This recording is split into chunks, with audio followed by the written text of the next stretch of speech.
నమస్తే, welcome to Suman TV. జ్ఞానదంతం అంటే ఏంటి? ఈ జ్ఞానదంతాలు అనేవి ఎందుకు వస్తాయి? జ్ఞానదంతాలు వచ్చిన ప్రతి ఒక్కరు కూడా వీటిని ఖచ్చితంగా తీయించుకోవాల్సిన అవసరం ఉంటుందా? వీటి ప్రొసీజర్ ఏ రకంగా ఉంటుంది? ఈ విషయాన్ని తెలియజేసేందుకు మనతో పాటు ఉన్నారు ఎఫ్ఎంఎస్ ఇంటర్నేషనల్ డెంటల్ సెంటర్ నుంచి ఓరల్ మాక్సిలోఫేషియల్ సర్జన్ డాక్టర్ శశాంక్ గారు.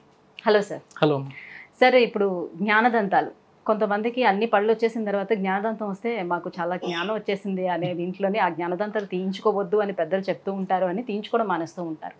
నిజానికి జ్ఞానదంతం అనేది ఎందుకు వస్తుంది?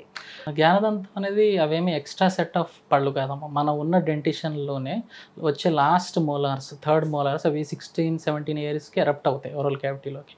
అవి వచ్చిందాన్ని ఆ ఏజ్లో మేబీ జ్ఞానం అనేది తెలుస్తుందేమో అన్న ఉద్దేశంలో జ్ఞానదంతాన్ని పేరు దానికి పెట్టడం జరిగింది. It's they are normal set of teeth, normal పళ్ళే, అవేమి ఎక్స్ట్రా పళ్ళు కాదు. చాలామంది ఏమవుతుంది అంటే ఇప్పుడు రీసెంట్ ట్రెండ్స్లో మన జా సైజ్ ఏదైతే ఉందో తగ్గిపోవడంతో అవి కరెక్ట్గా పొజిషన్లో రాలేక కొన్నిసార్లు ఎముకలు ఇరుక్కుపోయి, కొన్నిసార్లు వంకరగా రావడం, దాని మూలంగా అక్కడ ఫుడ్ ఇరుక్కోవడం, అవి పుచ్చడం, ఇలాంటి ప్రాబ్లమ్స్ అవన్నీ మనం గమనిస్తూ ఉంటాం.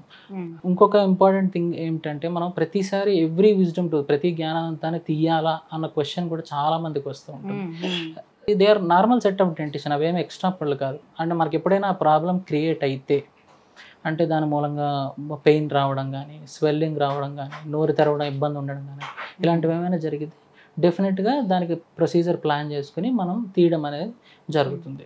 It's a minor procedure, it's not a major surgery. కానీ కొన్ని అదర్ కంట్రీస్లో సార్ మనం చూసుకుంటే జ్ఞానదంతం ఎలా వచ్చినా కూడా ఖచ్చితంగా వాటిని తీయించేస్తారు.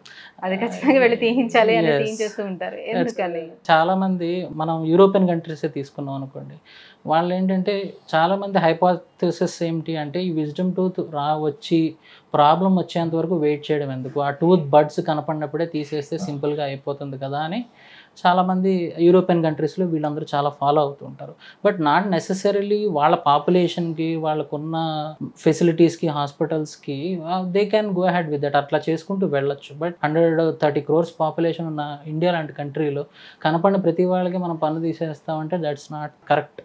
అది ప్రాబ్లం వచ్చేంత వరకు we will wait, we will check, watch చేద్దాం. ఏదైనా ప్రాబ్లం వస్తే డెఫినెట్గా దానికి సొల్యూషన్ అయితే ఉంటుంది. కానీ అంటే జ్ఞానదంతాలకి ఏమైనా సమస్య వచ్చింది అని అంటే, ఒకవేళ దానికి అక్కడ చిగురు వాపు వచ్చినా, లేకపోతే క్రావిటీ వచ్చినా, లేకపోతే ఇంకొక అదర్ ఇష్యూ ఏదొచ్చినా కూడా పక్కన ఉన్నటువంటి ఇంకో పళ్ళు కూడా ప్రాబ్లం వస్తుంది కదా. అండ్ మోర్ ఓవర్ ఏంటంటే ఇది పర్ఫెక్ట్గా రాలేదు అని అనుకోండి, ఒక హారిజెంటల్గా ఎట్లనే వచ్చింది, నెక్స్ట్ పళ్ళు కూడా ఇబ్బంది అవుతుంది. డెఫినెట్గా ఎప్పుడైతే వెబ్నార్మల్ యాంగులేషన్స్లో వస్తాయో దాని మూలంగా ఫుడ్ ఇరుక్కోవడం స్టార్ట్ అవుతుంది.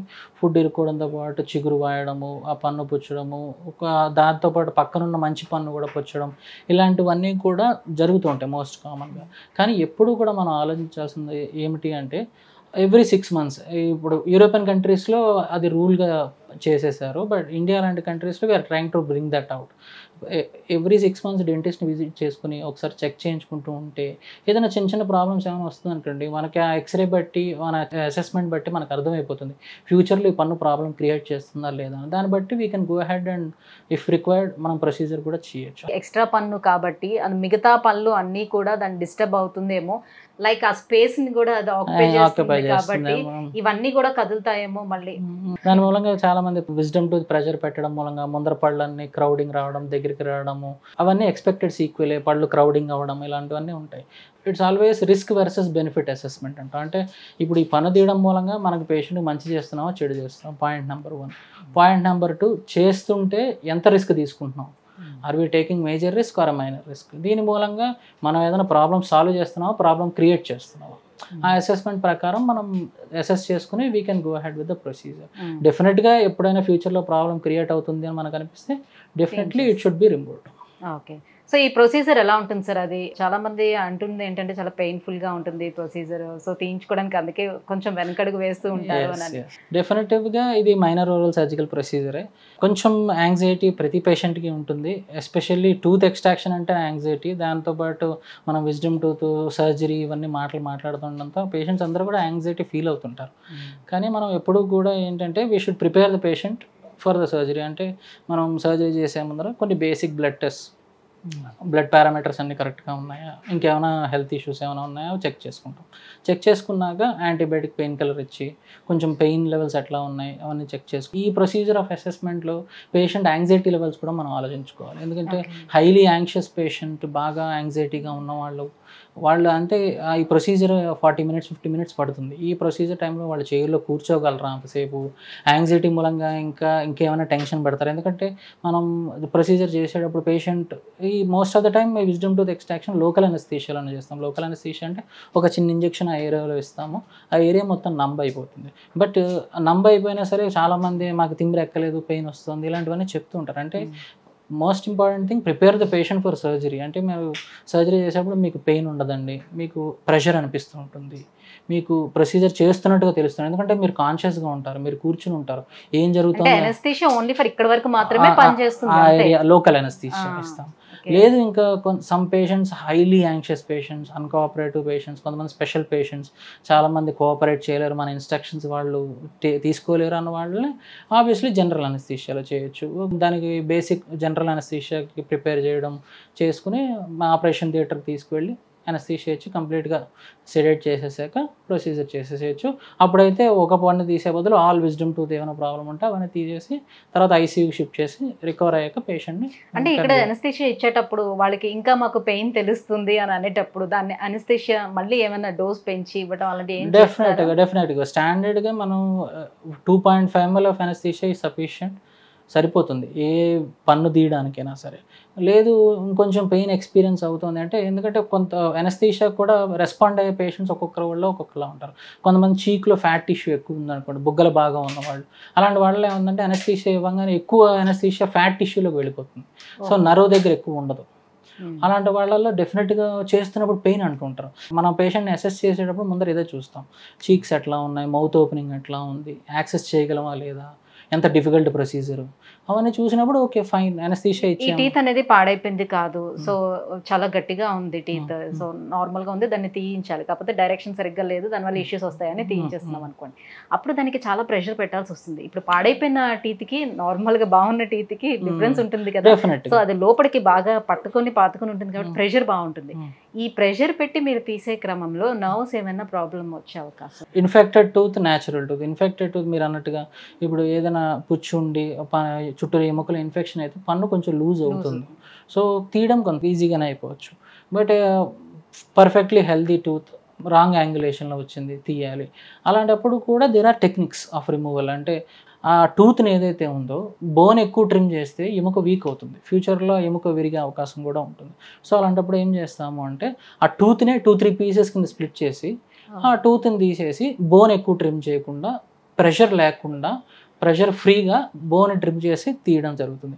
ఆ ట్రిమ్ చేస్తున్నప్పుడు పేషెంట్కి వైబ్రేషన్స్ తెలుస్తుంటాయి. You should know that. అంటే మీకు ప్రొసీజర్ చేస్తున్నప్పుడు ఏదో వైబ్రేషన్స్ ఉంటుంటాయండి, డ్రిల్లింగ్ లాగా అనిపిస్తూ ఉంటుంది, కంగారు పడద్దు అని మనం చెప్తే సరిపోతుంది. It's not major thing. Because ఎప్పుడూ కూడా మాకు సర్జరీలో చెప్పేది ఒకటే, బోన్ పేషెంట్ది, పన్ను నాది. సో టూత్ నేను ఎన్ని పీసులైనా చేసి తీసుకోవచ్చు, కానీ పేషెంట్ బోన్ సేవ్ చేయాలి, దానికి టెక్నిక్ మాడిఫై చేసుకుంటే సరిపోతుంది. ఎంతసేపు సార్ టైం టేకన్ తీసుకుంటుంది ఈ ప్రొసీజర్? జనరల్గా ఎంత డిఫికల్ట్ కేసు అయినా సరే మ్యాక్సిమం 1 hour అండి. ఎందుకంటే మనం వచ్చే అనస్థీషియా 1.5 hour వరకు పనిచేస్తుంది. 90 minutes స్టాండర్డ్ అనస్థీషియా పనిచేస్తుంది. 2.5 ml 1.5 hour వరకు పనిచేస్తుంది. సో 1 hourలో అయిపోతుంది. Yes, there are some cases, కొన్ని సిచ్యువేషన్స్లో స్టక్ అవుతాం, మధ్యలో స్టక్ అయినప్పుడు మనం టైం ఎక్స్టెండ్ అవుతుంది.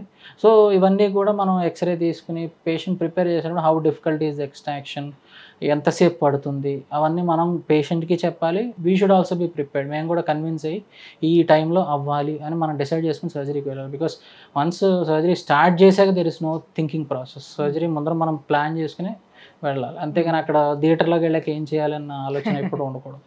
సో జనరల్లీ చిగురిని కట్ చేసి మీరు దంతాన్ని తీస్తారు కాబట్టి, సో ఆ సర్జరీ ప్రొసీజర్లో సో బ్లడ్ లాస్ అనేది కూడా ఉంటుందా? ఫర్దర్గా ఎలాంటి ప్రికాషన్స్ వాళ్ళు తీసుకోవాలి? స్టాండర్డ్ ప్రొసీజర్ అమ్మ, అనస్థీషియా ఇచ్చాక గమ్స్ ఓపెన్ చేస్తాము. ఓపెన్ చేసి ఆ పన్నును కవర్ అయ్యే బోన్ ఏదైతే ఉందో దాన్ని ట్రిమ్ చేస్తాము.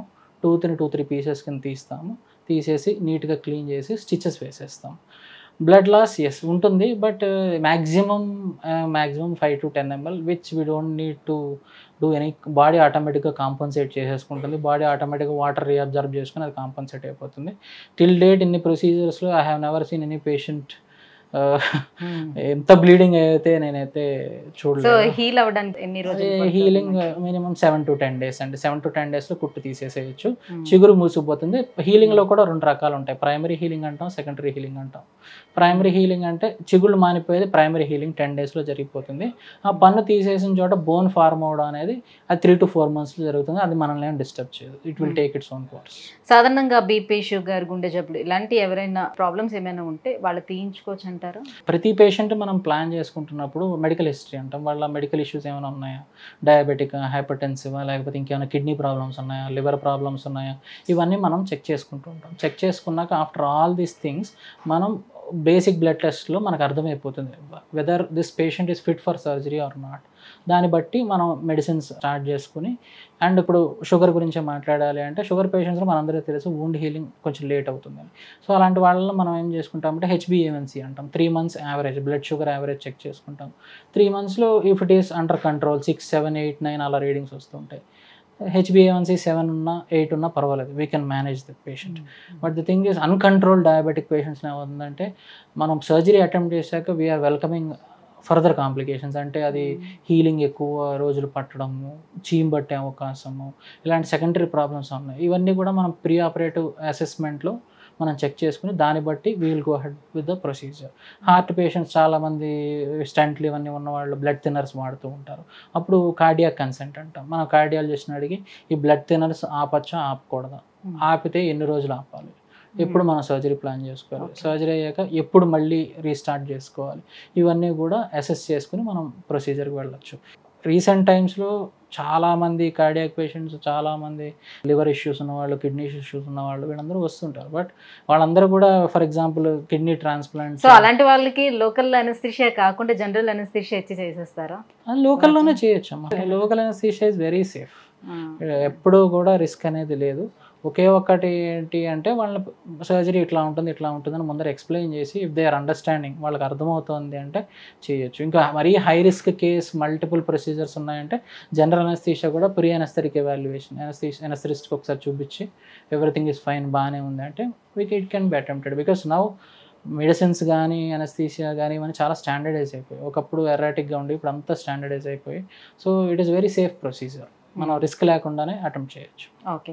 సో ఎనీ డెంటల్ సెంటర్కి వెళ్ళేటప్పుడు ప్రత్యేకంగా ఈ జ్ఞానదంతాలను తీయించుకోవటానికి ఓరల్ మ్యాక్సిలో ఫేషియల్ సర్జన్ అయితే ఖచ్చితంగా ఉన్నారో లేదో అని తెలుసుకోవాల్సి ఉంటుంది. సో ఎవరితో పడితే వాళ్ళతో మనం తీయించుకోకూడదు. అట్లానే ఇది is nothing hard and fast rule అమ్మా, అట్లా ఏం లేదు. కాకపోతే ఎప్పుడు కూడా ఏంటంటే ఒకే ఫీల్డ్లో 3 years, 4 years, 5 years ట్రైన్ అయి ఉన్నారంటే వాళ్ళ ట్రైనింగ్ ఒకటి ఇంపార్టెంట్. సెకండ్ థింగ్ ఎన్ని కేసులు చేశారు అన్నది కూడా. So they have done multiple number of cases. So ఆ పేషెంట్ ఎక్స్పోజర్ ఉంటుంది, తన సైడ్ నుంచి కూడా he will encounter some complications. So complications వచ్చినప్పుడు ఎలా హ్యాండిల్ చేసామన్న ఎక్స్పీరియన్స్ కూడా తన దగ్గర ఉంటుంది. So that is a safe వే. ఇప్పుడు ఏదైనా మనం కేసు చూస్తున్నప్పుడు ఓకే రిస్క్ ఎంత ఇన్వాల్వ్ అయ్యింది, బెనిఫిట్ ఎంత ఉంది, సో అది మనం పేషెంట్ క్లియర్గా ముందరే చెప్తాం. రిస్క్ ఎక్కువ ఉండి బెనిఫిట్ ఏం లేదనుకోండి, యువర్ చాయిస్ సార్ అని చెప్తాము. లేదు ఇట్ షుడ్ బి డన్ అంటే ఇట్ షుడ్ బి డన్ అంటే చేయొచ్చు, కానీ రిస్క్ అసెస్మెంట్ చేసుకొని చేయొచ్చు. Particularly we are trained in this speciality కాబట్టి అది దాంట్లో రిస్క్ ఎంత ఉందని మనకి ఈజీగా అర్థమైపోతుంది. Thank you so much sir. So జ్ఞానదంతాలు ఎందుకు వస్తాయి, సో ఎంత సేఫ్గా వాటిని రిమూవ్ చేసుకోవచ్చు, ఎలాంటి ట్రీట్మెంట్స్ అందుబాటులో ఉందనే విషయం తెలియజేసినందుకు థ్యాంక్ యూ.